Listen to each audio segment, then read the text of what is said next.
معراج کے سلسلے میں بھی یہ بار بار مسائل سامنے آئیں گے کہ بہت سی چیزیں تشبیہ و استعارے کی زبان میں بیان کی گئی ہیں، اور لوگ اس حقیقت کو اس کے لیکزیکل اور لٹرل میننگ تلاش کرنا شروع کر دیتے ہیں۔ لیکن ایک چیز حقیقت ہے، اور وہ یہ ہے کہ معراج صرف روحانی نہیں تھی، ایک پورا مکتب فکر ہے جو سرکار کی معراج کو کہتا ہے روحانی معراج تھی۔ میں یہاں پر ضرورتاً اپنا ایک بہت بار کا دہرایا ہوا پرانا جملہ دہرا رہا ہوں کہ عجب مغالطہ ہے لوگوں کو، روح اور بدن کی جدائی کا نام موت ہے، معراج نہیں۔ بہت سادہ سی بات ہے، پوری دانشوری صرف کر دیتے ہیں کہ جی معراج پیغمبر کی روحانی معراج تھی، جسمانی معراج نہیں تھی۔ یعنی کیا؟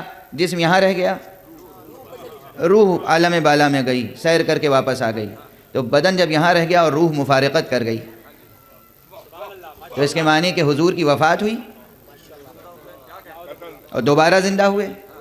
جو لوگ حضور کی فضیلتیں نہیں دیکھنا چاہتے، معلوم ہے کس قبیل سے ہیں، وہ اسی قبیل سے ہیں، وہ اسی قبیل سے ہیں۔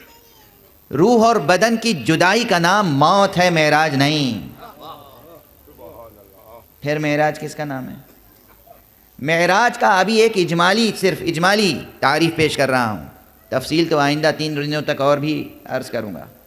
معراج نام ہی اس کا ہے کہ روح کا اتنا تسلط اور اقتدار قائم ہو جائے بدن پر کہ جہاں تک روح جائے بدن ساتھ ساتھ چلا جائے۔ یہ ہے معراج۔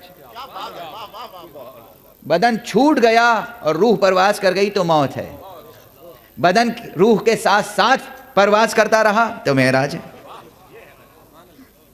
اس لیے اس بات سے میں تأمل نہ کریں کہ حضور کی معراج جسمانی تھی یا نہیں، حضور اپنے پورے وجود کے ساتھ معراج پر تشریف لے گئے، پورے وجود کے ساتھ۔ ہاں،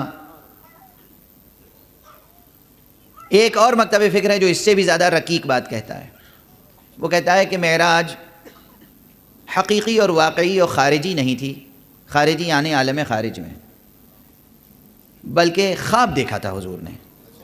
یہ اتنا رقیق، اس قدر جاہلانہ خیال ہے، چاہے کتنا ہی بڑا آدمی کہے۔ مجھے معلوم ہے کن کن لوگوں نے کہا ہے، مجھے سب کے نام معلوم ہے، حوالہ دوں گا تو آپ کی خاطر شکنی ہوگی۔ خواب دیکھا تھا۔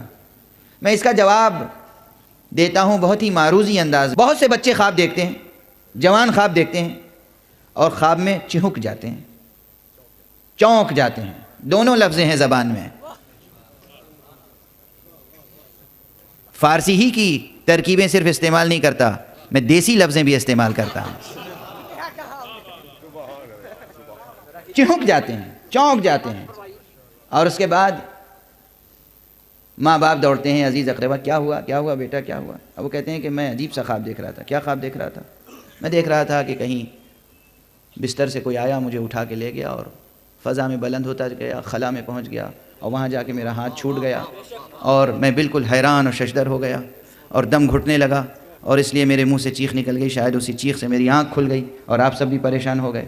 کبھی ایسا خواب سن کے کسی باپ نے نہیں کہا بیٹا مبارک ہو، تم صاحب معراج ہو گئے؟ غور فرما رہے ہیں آپ؟ کبھی کسی ماں نے، کسی باپ نے، کبھی کسی کو مغالطہ نہیں ہوا کہ میرا بیٹا صاحب معراج ہو گیا۔ معراج خواب نہیں ہے۔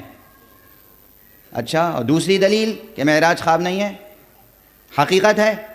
قرآن مجید میں رب اکبر نے کسی نبی کو اگر خواب دکھایا ہے تو یہ کہہ کے بیان کیا ہے کہ یہ خواب دکھایا۔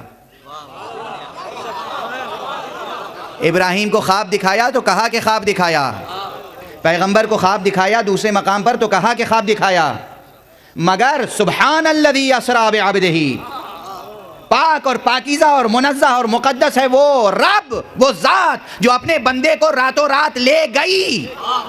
وہ پروردگار اپنا فعل بیان کر رہا ہے، نہ کہ پیغمبر کا خواب۔ خواب ہوتا تو خواب کہہ کے بیان کرتا پروردگار، حقیقت تھی، حقیقت کے پیرائے میں بیان کیا۔ اور یہ نہیں کہا کہ دیکھو میرا بندہ کیسا ہے، دیکھو میرا رسول کیسا ہے، دیکھو میرا نبی کیسا ہے کہ جو معراج کی بلندیوں پر گیا. کہا دیکھو مجھے، دیکھو میری شان، دیکھو میں کیسا پاک اور پاکیزہ ہوں. میں اپنے بندے کو معراج کی بلندیوں پر لے گیا. معراج کا منکر فضیلت مصطفیٰ کا منکر نہیں، ایک فعل خدا کا منکر ہے. اور اسی لیے حضرت امام صادق علیہ السلام نے ارشاد فرمایا ہے کہ عمدن جان بوجھ کر معراج کا انکار کرنے والا کافر ہے. کفر کے مراتب ہیں. کیوں کافر ہے؟ خدا کو جھٹلا رہا ہے. کسی بھی واقعے پہ ریسرچ کا طریقہ کیا ہے؟ ایکیڈمک طریقہ کیا ہے؟ ایکیڈمک میتھڈ کیا ہے ریسرچ کا؟ کوئی واقعہ نقل کیا گیا تو اس کے پرائمری ریسورسز کیا ہیں، ابتدائی مآخذ کیا ہیں، ابتدائی مصادر کیا ہیں. سب سے پہلے وہ واقعہ کس نے نقل کیا، وہاں سوچیں گے راوی اول کون ہے. راوی اول خدا. سب سے پہلا سورس قرآن. اب فرمائیے، سب سے پہلا سورس قرآن، دوسرا خود پیغمبر کا بیان، اور تواتر کے ساتھ. یہ نہیں کہ خبر احاد ہے، کسی ایک راوی نے بیان کیا، دو راویوں نے بیان کیا. تواتر کے ساتھ، تواتر کے ساتھ اصحاب نے نقل کیا، تابعین نے نقل کیا، تبع تابعین نے نقل کیا، مسلسل نقل ہوتا چلا آ رہا ہے واقعہ. اب آپ تعویل کر رہے ہیں.